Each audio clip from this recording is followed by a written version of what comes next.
আসসালামু আলাইকুম। আমার হাতে যে ফলটি আজকে দেখতে পাচ্ছেন এটা একটি লাল রঙের ফল। এটা কি আপনারা চেনেন? এটি একটি বিটরুট। এটা কিন্তু দেখতে যেমন লাল, এর কিন্তু গুণাগুণেও কিন্তু অনেক। লালের সাথে কিন্তু এর সম্পর্ক আছে অনেক।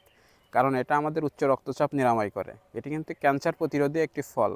এছাড়া আপনার যে আপনার শরীরে যে বিভিন্ন হিমোগ্লোবিনের মাত্রাও কিন্তু এটা বৃদ্ধি করে। এটা হিমোগ্লোবিনের যে ভারসাম্য আছে শরীরে সেটাও কিন্তু রক্ষা করে। এছাড়া আপনার যদি শরীরে বিভিন্ন রকম সমস্যা যেমন হজম শক্তি দুর্বলতা থাকলেও কিন্তু এটা এই এই বিটরুটটা কিন্তু আপনার দূর করে। এছাড়া আপনার যদি শরীরে আপনার ত্বকের অনেক সমস্যা কিন্তু এটাই দূর করে, ত্বক উজ্জ্বল করে। এছাড়া আপনার এটা করে হলো আপনার চুলের যে গোড়াগুলো আছে এই গোড়াগুলোও কিন্তু শক্ত করে। তাই আমরা প্রতিদিন একটি বিটরুট খাওয়ার চেষ্টা করব। একটি বিটরুট খেলে আমাদের শরীরের অনেকগুলা সমস্যা থেকে আমাদের কিন্তু মুক্তি মিলতে পারে। এটা আমরা কিন্তু অনেকভাবেই খেতে পারি।